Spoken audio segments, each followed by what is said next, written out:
আসসালামু আলাইকুম ওয়া রাহমাতুল্লাহি ওয়া বারাকাতুহু। সবাইকে জানাই পবিত্র জুম্মা মুবারক।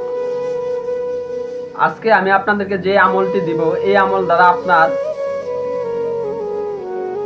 যে কোনো সম্পর্ক বিচ্ছেদ হয়ে গেছে, মানে আপনার সম্পর্কটা খারাপ হয়ে গেছে, বা আপনার সংসারে ঝামেলা বা অনেক শত্রু, সব কিছুর জন্য এই পৃথিবীর যত বালা মুসিবত আছে সব কিছু পূর্ণ হবে এই আমলের মাধ্যমে। তো যদি কোনো কাউকে একান্ত এই আমল দ্বারা বাধ্য করতে চান, আপনার হালাল বৈধ বন্ধু বান্ধবী বা ভাই বোনের ভিতরে বা স্বামী স্ত্রীর ভিতরে এই আমলটা যদি করতে চান, অবশ্যই করতে পারবেন। আমলটা হচ্ছে ছেলে কাপ। অনেকে হয়তো জানেন ছেলে কাপ এবং আয়াতুল কুরসি। আয়াতুল কুরসি পড়বেন 11 বার, পড়ার পরে লাস্টে আপনার উদ্দেশ্যটা বলবেন।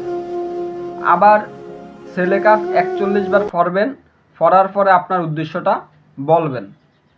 এবং আগে পরে অবশ্যই দুরুদে ইব্রাহিম 11 বার করে পড়তে হবে।